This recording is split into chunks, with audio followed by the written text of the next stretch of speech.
আমার স্নেহের শিক্ষার্থী বন্ধুরা, যথারীতি আরও একটি ক্লাসে তোমাদেরকে স্বাগত জানাই। আমি মোহাম্মদ হাসান আলী, শিক্ষক, saint Gregory's school and college. শিক্ষার্থী বন্ধুরা, তোমাদের নিশ্চয়ই মনে আছে আমরা গত ক্লাসে কোন টপিকস নিয়ে কথা বলেছিলাম। আমরা গত ক্লাসে জীববিজ্ঞান বইয়ের সর্বশেষ অধ্যায়, অর্থাৎ নবম দশম শ্রেণীর জীববিজ্ঞান বইয়ের সর্বশেষ অধ্যায় জীব প্রযুক্তির টিস্যু কালচারের গুরুত্ব নিয়ে আমরা কথা বলেছিলাম। শিক্ষার্থী বন্ধুরা, আজকে আমরা যে গুরুত্বপূর্ণ টপিকসটা নিয়ে কথা বলবো সেটি হচ্ছে কি জেনেটিক্স। অর্থাৎ আমরা আজকে শিখব রিকম্বিনেন্ট ডিএনএ টেকনোলজি কি এবং এই রিকম্বিনেন্ট ডিএনএ টেকনোলজিটা কিভাবে এসেছে সেই সকল বিষয়গুলো সম্পর্কে আমরা আজকে শিখব। প্রথমে আমরা জেনে নিই জেনেটিক্স কি। দেখো, জিন তত্ত্ব বা জেনেটিক্স হলো জিন, বংশগত এবং এক জীব থেকে আরেক জীবের জন্মগত চারিত্রিক বৈশিষ্ট্য বা পার্থক্য সম্বন্ধনীয় বিজ্ঞান। তাহলে আমরা জিনতত্ত্ব বলতে কি বুঝতেছি? জিনতত্ত্ব বা জেনেটিক্স হলো জিন বা বংশগত এবং এক বা একাধিক বা অর্থাৎ এক জীব থেকে আরেক জীবের জন্মগত যে চারিত্রিক বৈশিষ্ট্য বা পার্থক্য সম্বন্ধনীয় বিজ্ঞান, যেটি উইলিয়াম বেটসন 1905 খ্রিস্টাব্দে সর্বপ্রথম জেনেটিক্স শব্দটা ব্যবহার করে। জীবমাত্রই তার পিতামাতার বৈশিষ্ট্য আহরণ করে, তা প্রাগৈতিহাসিক কাল থেকেই মানুষের জানা।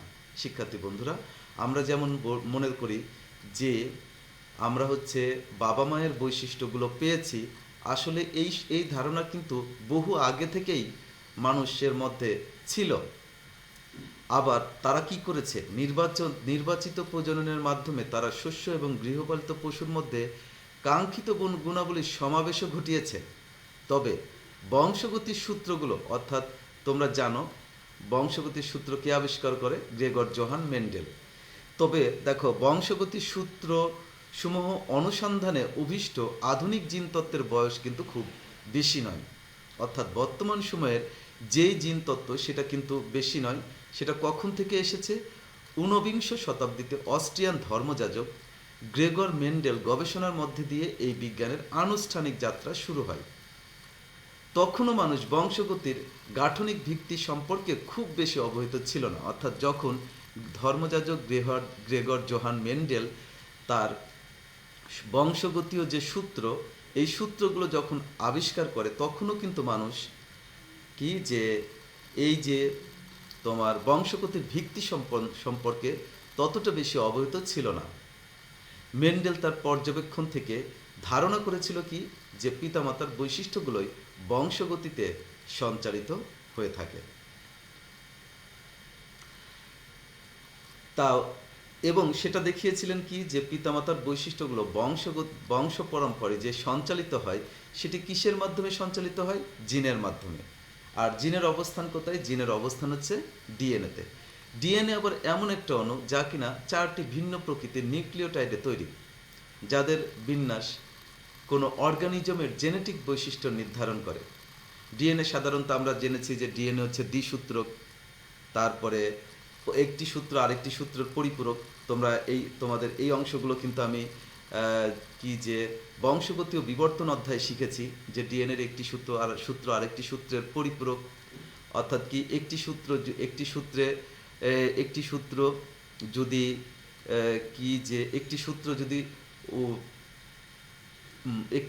যদি 3' থেকে 5' দিকে যায়, অপর সূত্র 5' থেকে 3' দিকে যাবে। আবার যখন ডিএনএ অনুলিপন ঘটে, তখন এই সূত্রগুলোই ডিএনএর অনুলিপনের সময় ছাঁচ হিসেবে কাজ করে, যেটা আমরা বংশগতি ও বিবর্তন অধ্যায়ে শিখেছিলাম। জিনের নিউক্লিওটাইডের পরম্পরা অনুযায়ী জীবকোষ অ্যামাইনো অ্যাসিড তৈরি করে। খেয়াল করো কিভাবে ডিএনএ তৈরি হয় বা কিভাবে একটা বৈশিষ্ট্য নির্ধারণ হয়, একটু চিন্তা করলেই বুঝতে পারবে। দেখো, জিনের নিউক্লিওটাইডের পরম্পরা অনুযায়ী জীবকোষ অ্যামিনো অ্যাসিড তৈরি করে। অ্যামিনো অ্যাসিড থেকে প্রোটিন তৈরি হয়।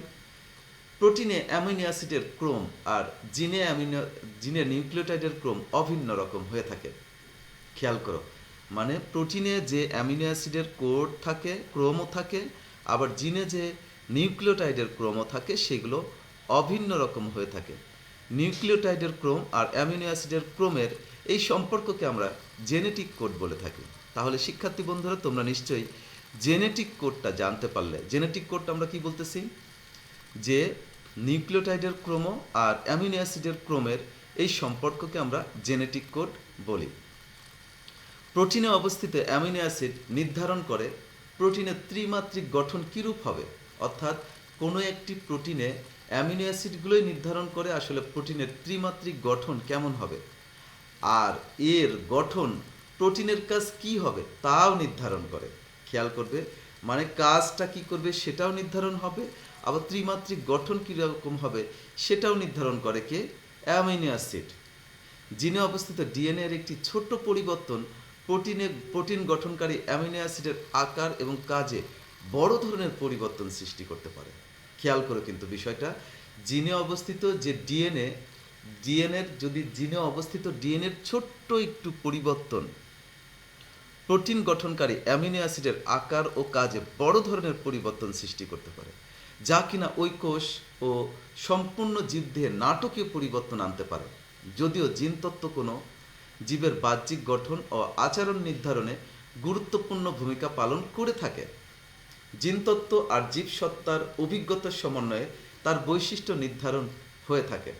তবে একটা বিষয় কিন্তু শিক্ষার্থী বন্ধুরা খুবই গুরুত্বপূর্ণ, যেমন দেখো একটা বৈশিষ্ট্যকে আমরা নির্ধারণ করেছি, যেমন দেখো, যদিও জিন কোনো ব্যক্তির উচ্চতা নির্ধারণ করে, তবু তার বাল্যকালের পুষ্টির ব্যাপারটিও এতে প্রভাব ফেলে। খেয়াল করো কিন্তু, আমরা কিন্তু সবসময় বলতেছি সকল বৈশিষ্ট্যগুলো জিন দ্বারা প্রবাহিত হচ্ছে, এবং বাবা মার বৈশিষ্ট্যগুলো সন্তান সন্ততিতে প্রবাহিত হচ্ছে। তাহলে সন্তান সন্ততিতে প্রবাহিত হচ্ছে অবশ্যই, কিন্তু পাশাপাশি পুষ্টির প্রভাবটাও কিন্তু অত্যন্ত গুরুত্বপূর্ণ। কারণ বৈশিষ্ট্যগুলো থাকলেও যদি পুষ্টি সঠিক পরিমাণে না থাকে, তাহলে হয়তো বৈশিষ্ট্যগুলো পরিপূর্ণরূপে প্রকাশিত নাও হতে পারে। তার মানে জিন যদিও বৈশিষ্ট্য নির্ধারণ করছে, তথাপিও কি পুষ্টির বিষয়টাও অত্যন্ত গুরুত্বপূর্ণ। জীব প্রযুক্তির বিশেষ রূপ হিসেবে কোষ কেন্দ্রে জিনকণার পরিবর্তন ঘটিয়ে জীবদেহের গুণগত রূপান্তর ঘটানোই হচ্ছে জিন প্রকৌশল বা জেনেটিক্স ইঞ্জিনিয়ারিং। আমরা তাহলে দেখো, জেনেটিক্স ইঞ্জিনিয়ারিং কাকে বলতেছি? জীব প্রযুক্তির বিশেষ রূপ হিসেবে জীবকেন্দ্রের জিনকণার পরিবর্তন ঘটিয়ে জীবদেহের গুণগত রূপান্তর ঘটানোই হলো জিন প্রকৌশল বা জেনেটিক্স ইঞ্জিনিয়ারিং। অন্যভাবে যদি আমরা বলতে চাই, তাহলে দেখো, নতুন বৈশিষ্ট্য সৃষ্টির জন্য কোনো জীবের ডিএনএ এর পরিবর্তন ঘটানোই হলো জিন প্রকৌশল বা জেনেটিক্স ইঞ্জিনিয়ারিং। জেনেটিক্স ইঞ্জিনিয়ারিংকে আবার রিকম্বিনেন্ট ডিএনএ টেকনোলজিও বলা হয়ে থাকে। এই প্রযুক্তির মাধ্যমে দেখো কি করতে, এই প্রযুক্তির মাধ্যমে ডিএনএ এর কাঙ্ক্ষিত বৈশিষ্ট্য ব্যাকটেরিয়া থেকে মানুষে, উদ্ভিদ থেকে প্রাণীতে, প্রাণী থেকে উদ্ভিদে স্থানান্তর করা সম্ভব হয়েছে। আর এইভাবে যে নতুন বৈশিষ্ট্য সম্পন্ন জীব সৃষ্টি করা হয়, সেটাকে জিএমও বা জেনেটিক্যালি মডিফাইড অর্গানিজম বা জিই জেনেটিক্যালি ইঞ্জিনিয়ার এবং ট্রানজেনিক জীব বলা হয়ে থাকে। তাহলে আমরা দেখলাম রিকম্বিনেন্ট ডিএনএ টেকনোলজির মাধ্যমে যেই সকল জীবগুলো সৃষ্টি করা হয়, বা যে সকল নতুন বৈশিষ্ট্য সম্পন্ন জীব সৃষ্টি করা হয়, সেগুলোকে জিএমও বা জেনেটিক্যালি মডিফাইড অর্গানিজম অথবা জেনেটিক্যালি ইঞ্জিনিয়ার্ড অথবা ট্রানজেনিক জীব বলা হয়ে থাকে। দেখো শিক্ষার্থী বন্ধুরা, তোমাদের সামনে একটি চিত্র দেখানো হয়েছে। এখানে দেখো, একটি ইঁদুরের ক্ষেত্রে ইঁদুরের জন্য কি জেনেটিক্যালি অর্থাৎ রিকম্বিনেন্ট ডিএনএ টেকনোলজি প্রযুক্তি ব্যবহার করা হয়েছে। এখানে যে কাঙ্ক্ষিত বৈশিষ্ট্যটি, সেটি হচ্ছে একটি মানুষের কানের ডিএনএ অংশটা ব্যবহার করা হয়েছে। ফলে দেখা গিয়েছে কি, যে ইঁদুর ছানায় এই মানুষের কানটা সৃষ্টি হয়েছে। একটি জীব থেকে একটি নির্দিষ্ট জিন বহনকারী ডিএনএ খণ্ড পৃথক করে ভিন্ন একটি জীবে স্থানান্তরের কৌশলই হচ্ছে জিন প্রকৌশল। তাহলে আমরা জিন প্রকৌশল আসলে মূলত কি বোঝাচ্ছি, যে একটি জীব থেকে একটি নির্দিষ্ট জিন বহনকারী ডিএনএ খণ্ড পৃথক করে ভিন্ন একটি জীবে স্থানান্তরের কৌশলই হচ্ছে জিন প্রকৌশল। আরও সহজভাবে বলা যায়, কাঙ্ক্ষিত নতুন একটি বৈশিষ্ট্য সৃষ্টির জন্য কোনো জীবের ডিএনএ পরিবর্তন ঘটানোই হচ্ছে জিন প্রকৌশল। এই জিন প্রকৌশলগুলোর মাধ্যমে স্থানান্তর করা হয়, দেখো স্থানান্তর করা হয় তাদের একত্রে রিকম্বিনেন্ট ডিএনএ টেকনোলজি বলা হয়ে থাকে। তারপরে দেখো এই কৌশল অবলম্বন করে একটি ডিএনএ অণুর কাঙ্ক্ষিত অংশ কেটে আলাদা করে অন্য একটি ডিএনএ অণুতে প্রতিস্থাপন করার ফলে যে নতুন ডিএনএ সৃষ্টি হয় সেটাকে আমরা বলে থাকি রিকম্বিনেন্ট ডিএনএ। আর রিকম্বিনেন্ট ডিএনএ তৈরির এই প্রক্রিয়াকে আমরা বলে থাকি কি, যে ডিএনএ প্রযুক্তি বা ডিএনএ ক্লোনিং। এই প্রযুক্তির মাধ্যমে আমরা কি করে থাকি, আমরা তো ইতিমধ্যেই জেনেছি যে ডিএনএ প্রযুক্তির মাধ্যমে আমরা ব্যাকটেরিয়া থেকে মানুষে, উদ্ভিদ থেকে প্রাণীতে বা প্রাণী থেকে উদ্ভিদে বিভিন্ন প্রকার বৈশিষ্ট্যগুলো স্থানান্তর করে থাকি। দেখো বিজ্ঞান চর্চার প্রাথমিক যুগের সূচনা ঘটেছিল গণিত চর্চার মধ্যে দিয়ে। মধ্যযুগে তা পদার্থবিদ্যার বিকাশে যুগান্তকারী ভূমিকা রাখে। ধীরে ধীরে নিউটন, গ্যালিলিও, আইনস্টাইন বোরের তত্ত্ব একে একে আধুনিক যুগে নিয়ে আসে। কিন্তু 1920 এর আবিষ্কারের ধারণা কিছুটা স্তিমিত হয়ে পড়ে।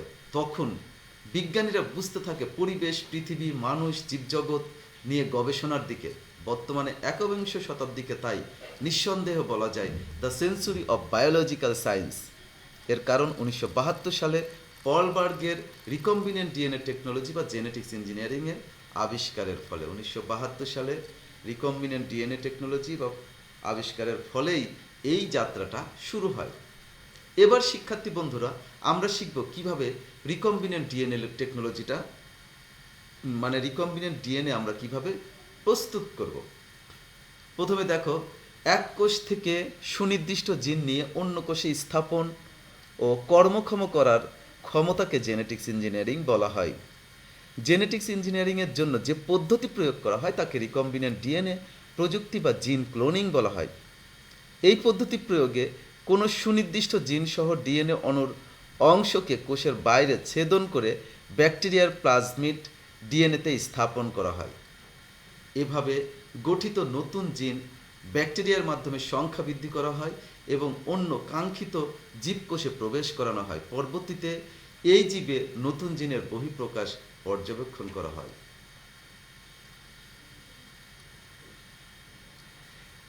জেনেটিক্স ইঞ্জিনিয়ারিং জীব প্রযুক্তির একটি অত্যাধুনিক শাখা। এই প্রযুক্তি অল্প দিনেই দ্রুত প্রসার লাভ করেছে। জেনেটিক্স ইঞ্জিনিয়ারিং বা রিকম্বিনেন্ট ডিএনএ টেকনোলজি কয়েকটা ধাপে সম্পূর্ণ হয়। প্রথমত কি করতে হবে? প্রথমত কাঙ্ক্ষিত ডিএনএ জিন নির্বাচন করতে হবে এবং পৃথক করতে হবে, অর্থাৎ DNA or genes selection and isolation. দেখো, আমরা যখন রিকম্বিনেন্ট ডিএনএ টেকনোলজিটা অর্থাৎ রিকম্বিনেন্ট ডিএনএ তৈরি করব, সেক্ষেত্রে প্রথমে আমাদের কি কাজ করতে হবে? কাঙ্ক্ষিত জিনটাকে নির্বাচন করতে হবে এবং সেই কাঙ্ক্ষিত জিনকে পৃথক করতে হবে। তো প্রথমে দেখো, রিকম্বিনেন্ট ডিএনএ তৈরির প্রথম পদক্ষেপ হলো কাঙ্ক্ষিত ডিএনএ অণু নির্বাচন করতে হবে। নির্বাচিত কোনো জীবের ডিএনএ থেকে কাঙ্ক্ষিত ডিএনএকে শনাক্ত এবং পৃথক করতে হবে। প্রথমে কোষকে রাসায়নিক উপায়ে লাইসিস করে কোষের অভ্যন্তরে অবস্থিত প্রোটিন, শর্করা, লিপিড প্রভৃতি অণু থেকে ডিএনএ অণুকে পৃথক করতে হবে।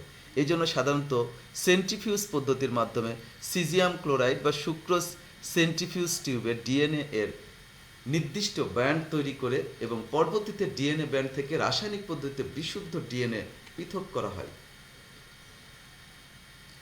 একটা ডিএনএ চিত্র খেয়াল করো তোমরা, যদিও ইতিমধ্যে তোমাদেরকে আমি ডিএনএ গঠন প্রণালী শিখিয়েছি, তারপরে আবারও খেয়াল করো, একটা ডিএনএ হচ্ছে দ্বিসূত্রক হয়ে থাকে। এই যে ডিএনএর দুইটা সুন্দর চিত্র, একটা গঠনগত চিত্র আর একটা হচ্ছে মানে ভৌতভাবে যেরকম দেখা যায় সেটার চিত্র।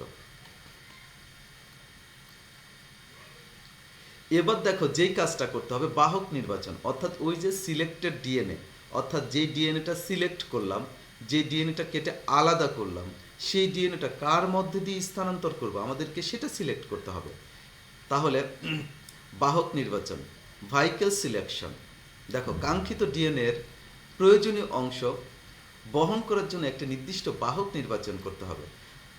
সাধারণত বিভিন্ন ধরনের অণুজীবের প্লাজমিডকে ডিএনএ বাহক হিসেবে নির্বাচন করা হয়। বেশিরভাগ ক্ষেত্রে ইকোলি ব্যাকটেরিয়া অর্থাৎ ইস্টেরিয়াচিয়া কোলি ব্যাকটেরিয়াকেই ব্যবহার করা হয়ে থাকে। কারণ দেখো, প্লাজমিড হলো ব্যাকটেরিয়ার সাইটোপ্লাজমে অবস্থিত অতিরিক্ত গোলাকার একটি ডিএনএ। ফলে এটাকে খুব সহজে ব্যবহার করা যায়। যেমন একটু চিত্রটা লক্ষ্য করো, এই যে একটি ব্যাকটেরিয়াল ডিএনএ, পাশাপাশি রয়েছে ব্যাকটেরিয়ার মধ্যে এইরকমভাবে ছোট ছোট গোলাকার গোলাকার রিং আকৃতির ডিএনএ থাকে, যেটাকে বলা হয়ে থাকে প্লাজমিড ডিএনএ। ফলে খুব সহজেই আমরা এই প্লাজমিডের সাথে সংযুক্ত করে আমাদের যে কাঙ্ক্ষিত বৈশিষ্ট্যটা, সেই কাঙ্ক্ষিত বৈশিষ্ট্যটা আমরা খুব সহজেই প্লাজমিডের সাথে সংযুক্ত করে সেগুলোর কপি তৈরি করতে পারি। কপি তৈরি করার পরে সেগুলোকে অন্য উদ্ভিদ বা প্রাণীদেহে স্থানান্তর করতে পারি। যেমন সম্পূর্ণরূপে লক্ষ্য করো বিষয়টা, যে এক্ষেত্রে আমরা দেখো যে হিউম্যান সেল থেকে একটা নির্দিষ্ট জিন নিয়েছি। সেই নির্দিষ্ট জিনকে কি করা হয়েছে, সেই নির্দিষ্ট জিনকে কাটা হয়েছে। কাটার পরে দেখো এখানে আমরা হচ্ছে ব্যাকটেরিয়া থেকে যে প্লাজমিড, সেই প্লাজমিডের সাথে সেই কাঙ্ক্ষিত জিনটাকে সংযুক্ত করা হয়েছে। সংযুক্ত করার পরে সেটাকে কি করা হয়েছে, অর্থাৎ দেখো যে ব্যাকটেরিয়া, খেয়াল করো এখানে কি যে ব্যাকটেরিয়াল জিনকে কাটা হয়েছে। ব্যাকটেরিয়াল জিনকে কাটার পরে এই কাঙ্ক্ষিত জিনকে সংযুক্ত করে আবার ব্যাকটেরিয়ার মধ্যে স্থানান্তর করা হয়েছে। তারপরে যে ঘটনাগুলো দেখো, প্রত্যাশিত ডিএনএ অণুকে ছেদন করতে হবে প্রথমে। অর্থাৎ কি, যে আমরা যে প্রত্যাশিত ডিএনএটাকে নিব সেটাকে তো কাটতে হবে। সেই জন্য কি করতে হবে, রেস্ট্রিকশন এনজাইম দ্বারা সেই নির্দিষ্ট অংশকে কাটতে হবে। আবার একই এনজাইম প্রয়োগ করে বাহক ডিএনএকে অনুরূপ অংশ বের করে নেওয়া প্রয়োজন, যা রেস্ট্রিকশন ডাইজেশন নামে পরিচিত।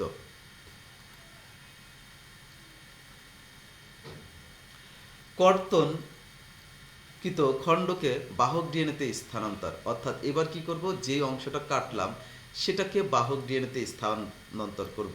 অর্থাৎ ডিএনএ এক্ষেত্রে কি করতে হবে, যে দেখো প্রথমে আমরা যখন ডিএনএকে কাটলাম তখন সেটা কি রেস্ট্রিকশন এনজাইম দ্বারা কাটলাম। এইবার সেই কাটা অংশ যখন আমরা রেস্ট্রিকশন এনজাইম দ্বারা কাকে কেটেছি, বাহক ডিএনএকে কেটেছি, প্লাজমিড ডিএনএকে, প্লাজমিডের রিং আকৃতির যে প্লাজমিডকে কেটেছি।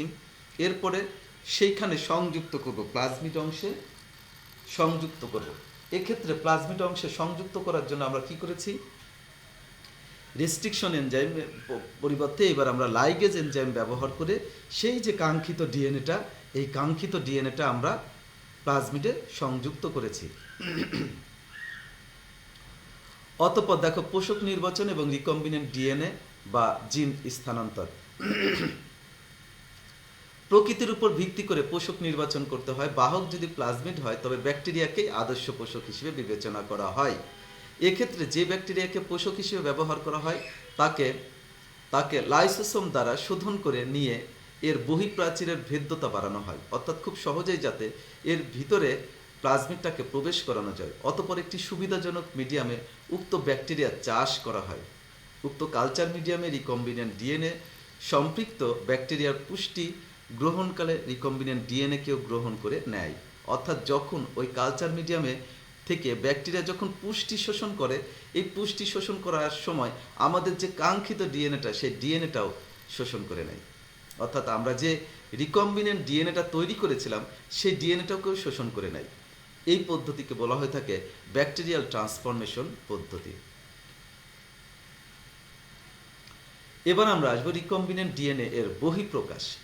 কিভাবে রিকম্বিনেন্ট ডিএনএ বহিঃপ্রকাশ হয় খেয়াল করো।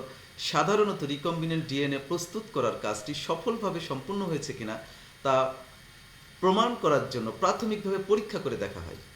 এই ক্ষেত্রে বাহক ডিএনএকে সিলেক্টেড মার্কার ব্যবহার করা হয়। অর্থাৎ যে সকল ডিএনএতে বাহক রয়েছে সেগুলোতে সিলেক্টেড মার্কার ব্যবহার করা হয়। এই ক্ষেত্রে প্লাজমিড ডিএনএতে কাঙ্ক্ষিত জিন বা ডিএনএ খণ্ড সংযুক্ত করার সময় একটি অ্যান্টিবায়োটিক প্রতিরোধ জিনও সংযুক্ত করে দেওয়া হয়। পরবর্তীতে এই ব্যাকটেরিয়াকে উষ্ণ অ্যান্টিবায়োটিক সমাবত মিডিয়ামে জন্মানো হয়। এই মিডিয়ামে কেবলমাত্র ওই সকল ব্যাকটেরিয়ায় জন্মাতে পারে যাদের রিকম্বিনেন্ট ডিএনএতে অ্যান্টিবায়োটিক প্রতিরোধক জিন সংযুক্ত করা হয়েছিল। অর্থাৎ রিকম্বিনেন্ট ডিএনএ ছাড়া অন্য জিন সম্বলিত সকল ব্যাকটেরিয়া উক্ত সিলেকশন মিডিয়ামে মারা যায়। এভাবে আমরা ডিএনএকে সিলেক্টেড করতে পারি। এরপরে দেখো যে সিলেক্টেড করতে পারি, তাহলে দেখো যে মানে আমরা কি, যে আমাদের সম্পূর্ণ মোট কথা আমরা দেখলাম যে রিকম্বিনেন্ট ডিএনএ এর বহিঃপ্রকাশ আমরা পেয়ে গেলাম, অর্থাৎ কি যে আমরা যে কাঙ্ক্ষিত বৈশিষ্ট্যটা স্থানান্তর করেছিলাম তা পুরোপুরি রূপে পেয়ে গেলাম। আমরা যদি এক অর্থে আবার সম্পূর্ণ জিনিসকে দেখি তাহলে আমরা কি ঘটনাগুলো করছি, কি ঘটনা কোন কাজগুলো করছি। প্রথমে খেয়াল করো, প্রাণীকোষের ক্ষেত্রে প্রাণীকোষ থেকে ডিএনএটা সংযুক্ত করলাম, তারপরে এনজাইম দ্বারা সেটাকে কাটলাম, কেটে কেটে খণ্ডাংশ করলাম, তারপর আমাদের কাঙ্ক্ষিত জিনটাকে ব্যাকটেরিয়ার প্লাজমিড ডিএনএকে কেটে ব্যাকটেরিয়ার প্লাজমিডে বসালাম। এই ব্যাকটেরিয়ার প্লাজমিডে বসানোর পরে সেটাকে কি করা হলো, সেটাকে হচ্ছে ব্যাকটেরিয়ার মধ্যে স্থানান্তর করা হলো, তারপরে ব্যাকটেরিয়াকে ক্লোনিং ঘটানো হলো, অর্থাৎ ব্যাকটেরিয়ার সংখ্যা বৃদ্ধি করা হলো। এভাবে সংখ্যা বৃদ্ধি করে আমরা কি রিকম্বিনেন্ট ডিএনএ এর সংখ্যা বৃদ্ধি ঘটিয়ে আমাদের প্রয়োজনীয় যে সকল প্রাণী বা উদ্ভিদের মধ্যে বৈশিষ্ট্যটা স্থানান্তর করব, সেই বৈশিষ্ট্যটা সেই প্রাণী বা উদ্ভিদের মধ্যে স্থানান্তর করলেই একটি নির্দিষ্ট সময় পরে গিয়ে সেই বৈশিষ্ট্যটা কার্যকরী হবে। এভাবেই রিকম্বিনেন্ট ডিএনএ প্রযুক্তি ব্যবহার করে উদ্ভিদের বিভিন্ন বৈশিষ্ট্যের স্থানান্তর হয়ে থাকে। শিক্ষার্থী বন্ধুরা, তাহলে আজ এ পর্যন্তই।